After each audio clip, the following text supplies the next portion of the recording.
Afternoon class. आज हम क्या पढ़ेंगे? केओलिन। ठीक है, क्या क्या पढ़ लिए? सोडियम ऑर्थोफॉस्फेट और कौन सा? Magnesium sulphate. और भी कुछ पढ़े हो? हाइड्रोक्लोरिक एसिड, ये ऑर्थोफॉस्फेट, जो भी था सब पढ़ लिया आपने। ठीक, अब हम क्या पढ़ेंगे आज? केओलिन पढ़ेंगे। और ये किस में आता है? आपका कैथार्टिक्स में आता है। ठीक है, तो इसमें देखो क्या कहता है, केओलिन का जो मॉलिक्यूलर वेट होगा वो कितना होगा आपका? 258.09। ठीक है, ये इसका क्या हो गया? आपका वेट हो गया। ठीक, फिर कहता है कि केओलिन जो होता है वो क्या होता है? नेचुरल होता है।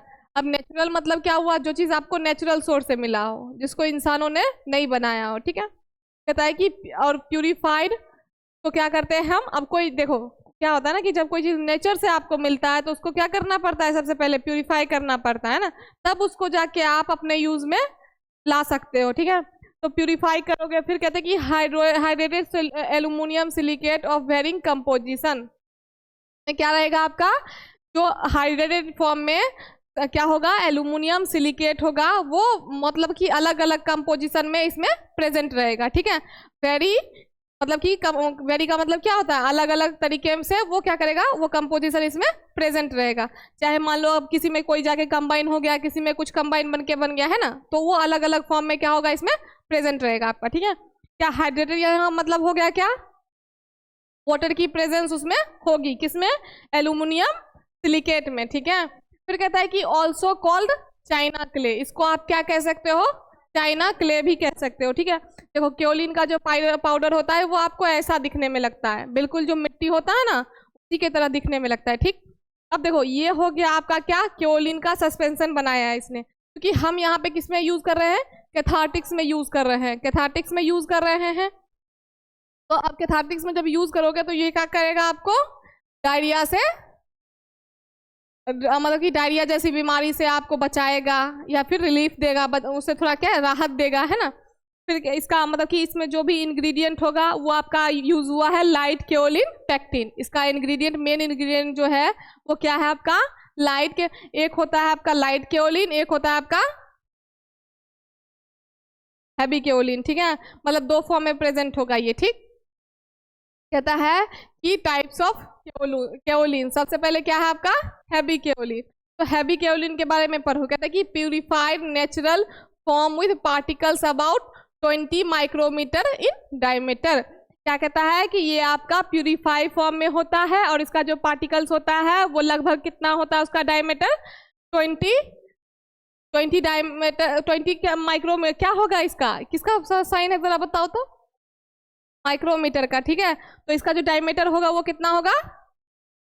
हाँ, उसके इतना। ठीक है, फिर कहता है कि found as irregularly arranged fine powder. क्या होता है? ये आपका फाइन पाउडर होता है, मतलब कि बहुत ही ज्यादा फाइन होता है। ठीक है, फिर कहता है कि इसका कलर कैसा होता है?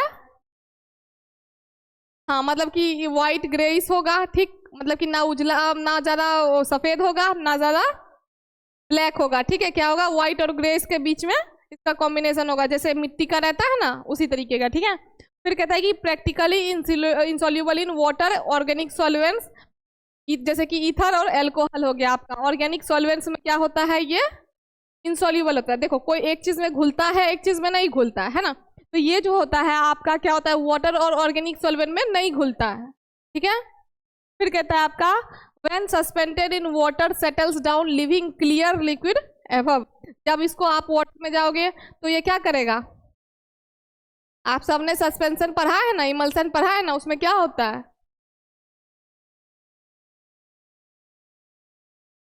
मतलब कि उसमें क्या होता है? पार्टिकल्स जो होते हैं सेटल डाउन होते हैं अगर मिक्स नहीं होगा। हाँ, तो इसी यही कहता है कि अगर when suspended in water, जब इसको क्या करोगे आप? वाटर में डालोगे तो ये क्या होगा? सेटल डाउन होगा। मान लो कि ये जैसे एक, मान लो कि ग्लास है आपका, टेस्ट ट्यूब है, तो ये जो है वो नीचे आके क्या हो जाएगा? जम जाएगा। ठीक है, और ऊपर में जो पानी आपको क्लियरली दिखेगा, क्योंकि ये घुल इंसॉल्युबल है तो घुलेगा ही नहीं, तो क्या होगा? पानी ऊपर हो जाएगा और क्ले आपका नीचे हो जाएगा। फिर कहता है आपका कि suspension does not polarise light, मतलब कि जो आपका इसमें प्लेन लाइट जो होगा वो नहीं होगा। ठीक है, पोलराइज का लाइट का मतलब क्या होता है? प्लेन लाइट, ठीक है, जो नॉर्मल लाइट आप यूज करते हो वो। तो इसमें क्या कहता है कि suspension does not polarise light. अब देखो सस्पेंशन ने तुमने पढ़ा होगा स्टैटिक्स में, तो ये वाला पार्ट भी पढ़ा होगा, पढ़ा है कि नहीं पढ़ा है? नहीं पढ़ा है तो चेक कर लेना एक बार, पूछ लेना, ठीक है, क्योंकि ये जो आपका पार्ट है ये सस्पेंशन का है, इमल्सन का है, ठीक। तो अगर मान लो कि, और ये फॉर्मुलेशन भी जो मैंने अभी दिखाया आपको वो क्या है, सस्पेंशन में है। तो सिंपल सा कहने का मतलब है कि suspension does not polarise light, मतलब प्लेन लाइट को वो हाँ नहीं करता है, ठीक। ये होगा किसका, हैवी केओलिन का। और जो आपका लाइट केओलिन होगा वो देखो उसमें क्या होता है, ऑब्टेन्ड बाय प्यूरिफिकेशन थ्रू इल्यूट्रिएशन, ठीक है। इल्यूट्रिएशन में क्या होता है, washing with water separating fine particles, मतलब कि सिंपल सा मेथड होता है इल्यूट्रेशन जो होता है, उसमें हम किसी भी चीज को सेपरेट आउट करते हैं, ठीक है, सेपरेट करते हैं। तो ये कहता है कि ये जो आपका लाइट केओलिन होता है वो ऑब्टेन्ड होता है किसके द्वारा, प्यूरिफिकेशन प्रोसेस से। जब आप क्या करते हो, वॉश करते हो वाटर के साथ और सेपरेट करते हो फाइन पार्टिकल्स को, और सेपरेट करने के बाद क्या कर लेते हो, इसको ड्राई कर लेते हो, ठीक, ड्राई कर ले। तो फिर कहता है कि इसका जो आपका स्मॉल पार्टिकल्स होगा वो लगभग क्या होगा, 21 से क्या होगा, माइक्रोमीटर से कम होगा या ज्यादा होगा, कम होगा। फिर कहता है कि इसका जो शेप होगा वो और साइजेस दोनों ही क्या होगा, अलग अलग होगा, ठीक है, एक शेप में वेरी नहीं करेगा, मतलब कि कोई गोल होगा, कोई टेढ़ा होगा, कोई मेरा होगा, कैसा भी हो सकता है, ठीक है, इसका कोई फिक्स साइज और शेप नहीं है, ठीक। फिर कहता है आपका नो लाइट पोलराइजिंग प्रॉपर्टी, अब उसमें भी नहीं था और इसमें भी नहीं है आपका, ठीक है, क्योंकि अगर दोनों ही सस्पेंशन के फॉर्म में होगा तो दोनों में ही क्या होगा, ये प्रॉपर्टी नहीं पाई जाएगी, ठीक। फिर आपका कहता है कि इसका कैरेक्टरिस्टिक्स कैसा होना चाहिए, तो कैसा होना चाहिए इसका कैरेक्टरिस्टिक्स बताओ, व्हाइट कलर का, लाइट, ओडरलेस और मतलब स्मूथ होना चाहिए, ठीक है, जैसे कि वो हल्का हल्का सा उसमें रहता है ना मिलावट, जैसे कि तुमको खुदरा, तो वो चीजें नहीं होना चाहिए उसमें, क्या ग्रिट नहीं होना चाहिए, ठीक है, क्या होना चाहिए, बिल्कुल फाइन होना चाहिए वो, ठीक। फिर कहता है कि आपको व्हाइट का मतलब पता है, लाइट का मतलब पता है, ऑर्डरलेस का मतलब पता है, और इसका मतलब ये होता है स्मूथ और फ्री फ्रॉम ग्रिट, ठीक है। फिर कहता है कि insoluble in water and mineral acid, soluble sorry insoluble होता है किसमें, वाटर और मिनरल एसिड में, ना वाटर में सॉल्यूबल होगा ना मिनरल में सॉल्यूबल होगा, ठीक है। फिर कहता है आपका exist as sticky mass in water, क्या करता है, water exist as a sticky mass in water, sticky mass की तरह वो वाटर में अगर मान लो उसमें वाटर में आप मिला भी दोगे तो वो क्या होगा, एक स्टिकी मास बना लेगा, है ना। तो उसमें मतलब कि क्योंकि साफ कहा है कि जो आपका ये है वो वाटर में क्या होता है, सॉल्यूबल होता है, चाहे लाइट केओलिन हो चाहे हैवी केओलिन हो, दोनों ही क्या होगा, इनसॉल्यूबल होगा, ठीक है। फिर कहता है कि suspension is stable does not settle quickly, क्या होता है कि सस्पेंशन जो होता है वो क्या होता है, स्टेबल होता है, इसीलिए वो जल्दी से क्या होता है, सेटल डाउन नहीं होता है, ठीक। के बाद कहता है कि contains a suitable dispersing agent so only small quantities are needed, क्या कहता है कि सुटेबल डिस्पर्सिंग एजेंट का काम क्या होता है, डिस्पर्सिंग एजेंट का काम क्या होता है,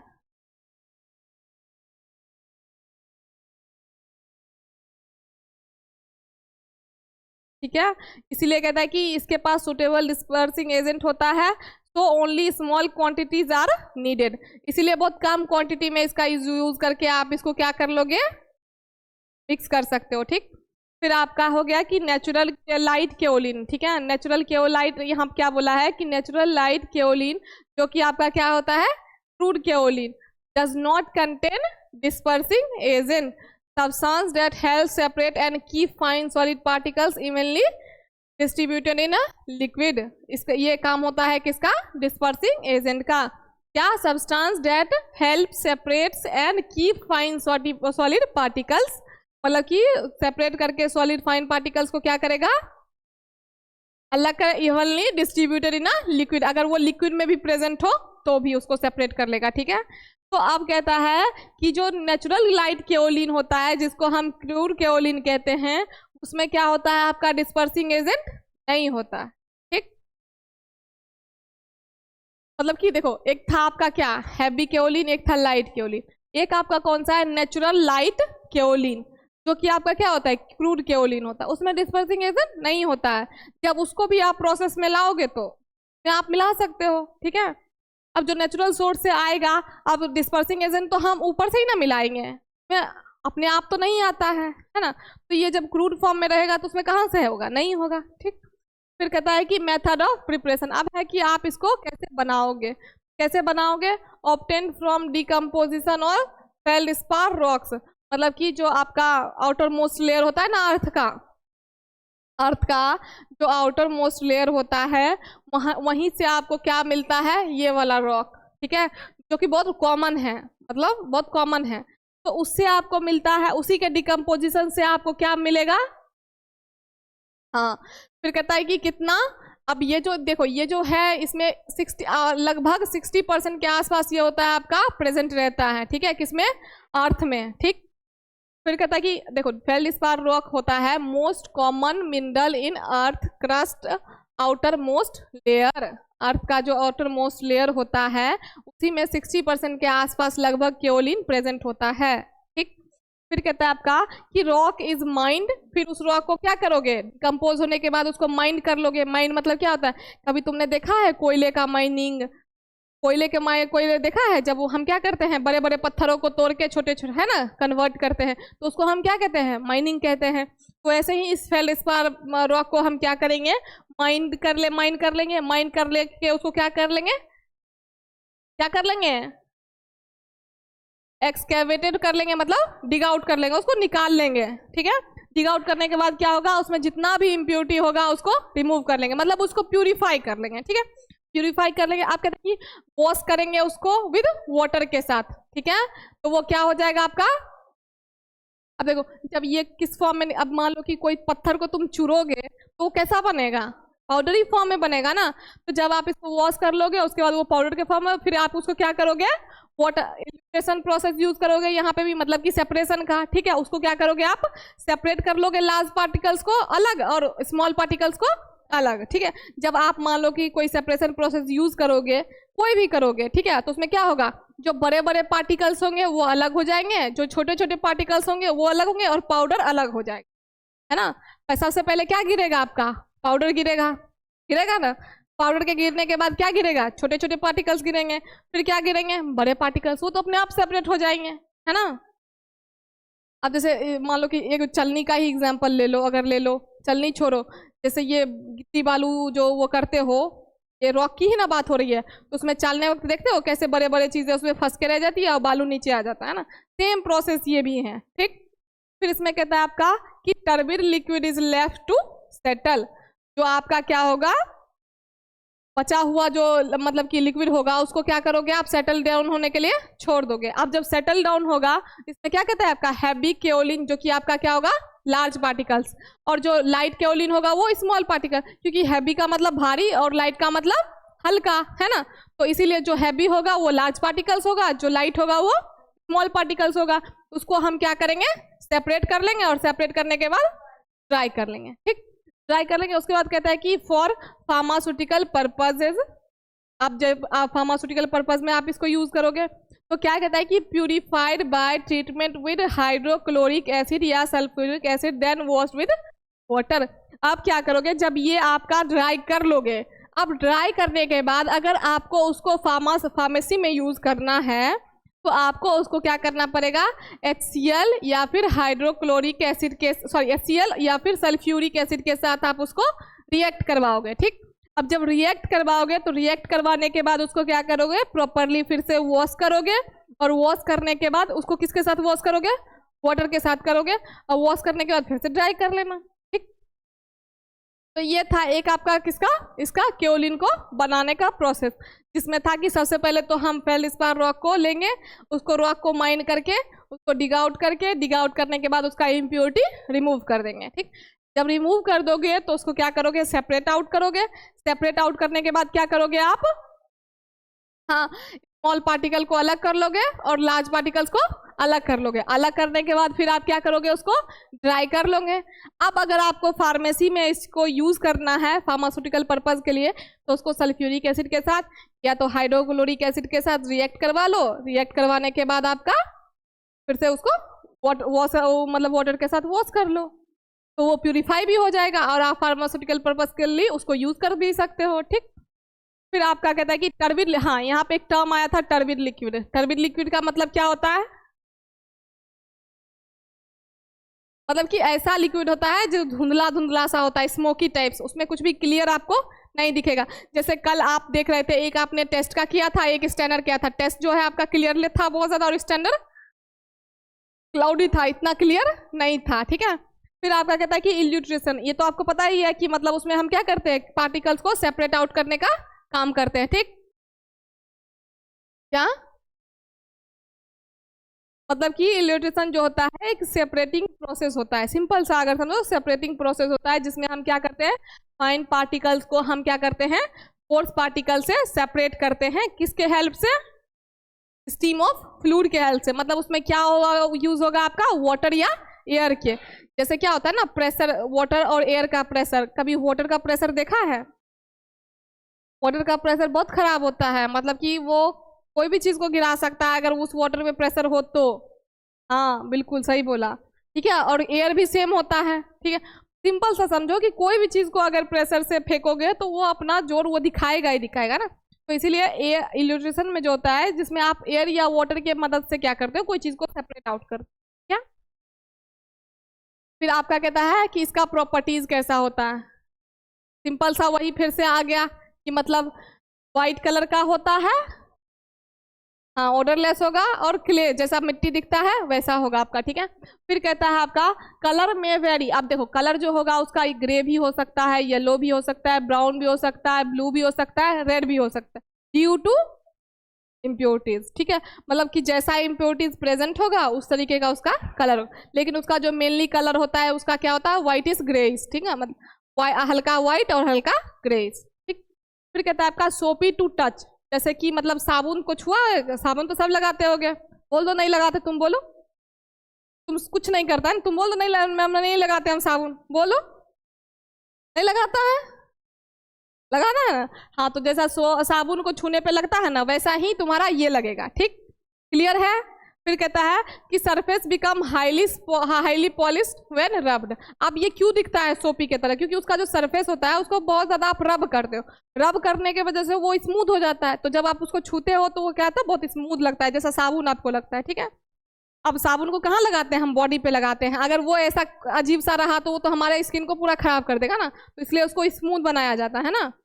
फिर कहता है कि ऑन मॉइस्चर, जब आप ये मॉइस्चर को कांटेक्ट में आएगा, appears darker gives clay like odour. मतलब कि क्या डार्क हो जाएगा और क्या हो जाएगा, जैसा मिट्टी का खुशबू आता है वैसे ही इसका भी आएगा। ठीक है, फिर कहता है कि इसका देखो फ्यूजन पॉइंट और मेल्टिंग पॉइंट दोनों सेम होता है, तो कभी फ्यूजन पॉइंट आए या मेल्टिंग पॉइंट आए तो कंफ्यूज मत होना। ठीक है, तो इसका जो मेल्टिंग पॉइंट होगा आपका कितना होगा, 1700 से 1800 डिग्री सेल्सियस। ठीक, फिर कहता है कि नॉट डिकम्पोज ऑन हीटिंग। जब आप इसको हीट करोगे तो ये डिकम्पोज नहीं होगा। ठीक, फिर कहता है कि अनअफेक्टेड बाय डाइल्यूट HCl और HNO3, मतलब नाइट्रिक एसिड। ठीक है, दोनों के ही अगर कॉन्टेक्ट में ये आता है तो ये अनअफेक्टेड रहता है, इसमें कोई प्रभाव नहीं पड़ने वाला। ठीक, फिर कहता है कि प्रोलॉन्ग्ड बॉइलिंग और कंसंट्रेटेड H2SO4 डिकम्पोज इट। ठीक है, अब देखो ये क्या होता है, हीटिंग पे तो डिकम्पोज नहीं हो रहा है, नहीं हो रहा है, ना ही HCl और HNO3 को, हाँ HNO और इसका जब कांटेक्ट में आता है तो भी ये डिकम्पोज नहीं हो रहा है। डिकम्पोज कब होगा ये, जब आप इसको लंबे टाइम तक क्या कर रहे हो, बॉइलिंग, मतलब कि चढ़ा बस छोड़ दियो इसको बॉयल होने, गर्म हो रहा है हो रहा है हो रहा है। ठीक है, तो उस मामले में, या फिर आप इसको क्या करोगे, कंसंट्रेटेड H2, मतलब सल्फ्यूरिक एसिड के साथ आपने इसको रिएक्ट करवा दिया तो ये डिकम्पोज हो सकता है। दो केस में, एक तो ओवर हीटिंग के, ओवर बॉइलिंग के वजह से, दूसरा आपका कंसंट्रेटेड H2SO4 का यूज करने की वजह से। ठीक, फिर आपका कहता है कि इसका मेडिसिनल यूज क्या क्या है। इसको आप डायरिया में यूज कर सकते हो। ठीक, इसको आप डिसेंट्री में यूज करते हो। डायरिया क्या होता है आपका और डिसेंट्री क्या होता है, उधर इंटेस्टाइन रिड्यूस इरिटेशन, ठीक है। मतलब इसका काम क्या होता है कि जो आपके मतलब कि डायरिया वगैरह होगा या क्या कहते हैं इरिटेशन जो होगा उन सबको क्या करेगा, ये कम करने का काम करेगा, ठीक। फिर कहता है आपका कोलाइटिस एंड कोलरा, ठीक है। कोलाइटिस सुना है कभी? कोलरा, कोलरा तो सबने सुना होगा, महामारी होता है ना, ठीक है, वही वाला है। तो ये क्या कहता है कि जो आपका जैसे मतलब कि पेन या डायरिया वगैरह होता है तो उन सब में ये क्या करता है, आपका हेल्प करता है उनके ट्रीटमेंट में, ठीक। फिर आपका हो गया पॉइजनिंग, मतलब कि जैसे कि कोई टॉक्सिक सब्सटेंस आपने एब्जॉर्ब कर लिया हो, है ना, तो उसके लिए भी आप इसको यूज कर सकते हो, ठीक। फिर कहता है आपका कॉस्मेटिक पर्पज के लिए, ठीक है, जैसे फेस पाउडर, डस्टिंग पाउडर, है ना, ये जैसे मुल्तानी मिट्टी सब यूज किया हो ना, बस उसी तरीके का ये भी होता है। बोलो नहीं किया? हमको लग ही रहा था। फेस पाउडर यूज किया है? वो भी पाउडर, फेस पाउडर, मैंने बोला फेस पाउडर, फेस वॉश नहीं बोला, ठीक है। ये हो गया आपका फेस पाउडर, डस्टिंग पाउडर, जो कि क्या करता है, मॉइस्चर को एब्जॉर्ब करता है। और ये देखो क्या होता है ना, जब हम मेकअप, कोई भी इंसान मेकअप करता है ना जिसका ऑयली फेस बहुत ज्यादा होता है, जैसे कि पसीना ज्यादा चलता हो, हाँ, तो उसको क्या होता है ना कि आप देखो ऑयली का पता करने का क्या प्रॉब्लम है, जब सो के उठो तो अगर चेहरे पे देखा तेल जमा हुआ मतलब तुम्हारा फेस ऑयली है, अगर वैसे सूखा रहा तो ड्राई फेस है, ठीक है। जो ऑयली फेस वाले इंसान होते हैं ना उसको बहुत ज्यादा पसीना आता है, तो उस पसीना को मतलब वही मॉइस्चर हो गया ये आपका, है ना, उसको कंट्रोल करने के लिए वो फेस पाउडर का यूज करते हैं। तो वो फेस पाउडर जो रहता है ना वो एब्जॉर्ब कर लेता है उस पसीने को और चेहरे पे वो पसीना दिखने नहीं देता है। लेकिन हाँ ये भी बात याद रखना कि ऐसा कुछ नहीं है, ठीक। 1 घंटे से 1.5 घंटे, 1.5 घंटे से 2 घंटे, ऐसी आप, क्योंकि वैसी क्वालिटी नहीं है चीज़ों की जो आपके उसको एब्जॉर्ब करके रख सके। अब ऐसा कोई क्वालिटी नहीं बचा है, ठीक है। वो आप 1 मिनट के लिए लगाओ, दूसरे मिनट में दिखा देगा, ठीक है। इसलिए मतलब कि और इतनी महंगी महंगी चीज़ें हर कोई खरीद भी नहीं सकता, और जो अच्छी क्वालिटी का है वो बहुत महंगी है। तो अब महंगा चीज़ कौन कौन खरीदे, तो इसलिए देखते होगे गाँव में फंक्शन वगैरह होता होगा, सब एकदम ऊपर से पोत के चल देती होगी, है ना, साफ दिखता है ना, बस वो इसीलिए दिखता है ताकि पसीना ना चले। लेकिन क्या होता है वो चल ही जाता है, 1 घंटा मतलब कि 1 घंटा हुआ, 2 घंटा हुआ, तुरंत पसीना से वो फिर और वो और गंदा लगने लगता है, ठीक। लगाना पर्पज सही है, फेस पाउडर का पर्पज सही है कि जैसे किसी का मतलब कि बहुत ज़्यादा ऑयली स्किन हो या जो भी है, तो उसके लिए आप अप्लाई कर सकते हो कि मतलब कि ये जो ऑयल है ये चमके ना, मेरा फेस ड्राई रहे। लेकिन उसका रिजल्ट वैसा नहीं आता, वो तो 2 घंटे, 3 घंटे, 4 घंटे, हाँ लिख जरूर उसमें देगा लॉन्ग लास्टिंग 24 आवर, 48 आवर, वो अलग चीज़ें होती हैं, ठीक। लेकिन उसका ऐसा कोई होता नहीं है, वो 2 घंटे में दिखा देगा तुमको, ठीक। और अगर जितना भी मेकअप का चीज़ यूज़ करोगे उससे और पसीना आता है। उसके लिए सबसे अच्छा उपाय है अपने जो फेस होता है उसको हाइड्रेटेड रखो। जब हाइड्रेटेड रखोगे तो वो क्या होगा, अपने आप वो आपका जो ये चेहरा है वो अपने आप सब कुछ को एब्जॉर्ब कर लेगा, ठीक है। तो ये नॉर्मल सा उसका फंडा यही है, पानी वानी पियो अच्छे से, बस, ठीक। इसलिए इसने कहा कि ये फेस पाउडर में भी कॉस्मेटिक पर्पज से अगर जाओ आप तो, ठीक है, कॉस्मेटिक पर्पज से आप जाओ तो आप फेस पाउडर, डस्टिंग पाउडर में यूज कर सकते हो। क्योंकि क्या होता है ना कि मतलब कि वो मॉइस्चर को एब्जॉर्ब कर लेता है और स्किन को क्या करता है, ड्राई रखता है, ठीक। फिर कहता है कि आपको पॉलिटिस क्या होता है कि warm paste applied on skin, ठीक है, relieves inflammation, pain and swelling, ठीक है। देखो कुछ कुछ ऐसी कंपोजिशन आते हैं जो पेस्ट के फॉर्म में आता है ना, जैसे कि कोई जल जाता है तो उसको क्या कहता है, एक पेस्ट लगा दिया जो बहुत ठंडा मतलब उसको रिलीफ दे, ठीक है, तो वो पेस्ट लगा। कोई चीज़ होता है जेली के फॉर्म में, उसको लगा दोगे तो नहीं पता चलेगा। कोई ऐसा होता है जो पता चलेगा, आपको व्हाइट व्हाइट पूरा दिखेगा ना। ये क्या कहता है कि जो पॉलिटिस होता है वो आपका क्या होता है, पेस्ट होता है। अब पेस्ट कैसा भी हो सकता है, ठीक है, जेल के फॉर्म में हो सकता है, सेमी सॉलिड के फॉर्म में हो सकता है, व्हाइट दिख रहा हो, कोई ऐसा होता है कि दिखेगा व्हाइट लेकिन वो एब्जॉर्ब हो जाता जाके, है ना। लेकिन कोई ऐसा होता है जो एब्जॉर्ब नहीं होगा, सिर्फ वहाँ पे लगा रहेगा और आपको ठंडा वो जो भी होता है वो अपना प्रोड्यूस करते रहेगा, ठीक है। तो अलग अलग तरीके का होता है। तो ये होता है, अब जब इसको आप अप्लाई करोगे तो आपको इन्फ्लामेशन से, पेन से या स्वेलिंग वगैरह से रिलीफ मिलेगा, ठीक। तो ये था आपका क्या, केओलिन का प्रॉपर्टी, ठीक है। मतलब कि ये जो आपके इंटेस्टाइन होता है या फिर इंटेस्टाइनल इरिटेशन वगैरह होता है उससे तो आपको बचा रहा है, साथ में आपको डायरिया और पेन, स्टमक पेन वगैरह से भी रिलीफ दिला रहा है। तीसरा इसका काम देखो, ये आपके ऐसे मतलब कि जैसे कि कुछ ऐसे अल्कलॉइड्स होते हैं जो पॉइजन होते हैं, पॉइजन की तरह होते हैं, या जैसे फूड पॉइजनिंग हो गया, उन सब मैटर में भी आप इसको ले सकते हो, क्योंकि इसमें इसकी कैपेसिटी क्या है कि ये टॉक्सिसिटी को एब्जॉर्ब कर लेता है। अब मान लो जब फेस पे जमा पसीना को एब्जॉर्ब कर सकता है, तो क्या तुम्हारे स्टमक में टॉक्सिसिटी नहीं एब्जॉर्ब कर सकता है? कर सकता है कि नहीं कर सकता है? तो यही कह रहा है कि absorb some toxins like alkaloid, food poison, ठीक है, ऐसे ऐसे टॉक्सिसिटी को ये क्या करेगा, एब्जॉर्ब कर सकता है, ठीक है। अगर एल्कोलॉइडल आपका टॉक्सिसिटी हुआ या फूड पॉइजनिंग हुआ, केस में आपका क्या होगा, ये एब्जॉर्ब कर सकता है, ठीक। फिर आपका ये कॉस्मेटिक के पर्पज में देख ही लियो, डस्टिंग पाउडर है, हाँ, तो मतलब जो भी आप फेस पे मतलब वो करते हो उसके लिए। और दूसरा आपका था जैसे मतलब कि पेस्ट क्रीम वगैरह वगैरह आता है, उसमें भी आप इसको कर सकते हैं। कुल मिला के इसके बहुत सारे यूजेस है ना। तो ये यहाँ तक समझ आ गया, कोई दिक्कत है ना। अब कल ये लास्ट एक बचा है कैथार्टिक्स का बेंटोनाइट, ठीक है, तो पढ़ेंगे। बेंटोनाइट भी इसी का समझो तो नहीं होता है भाई बहन, उसी टाइप में है, बस थोड़ा सा अलग है, ठीक। चलो।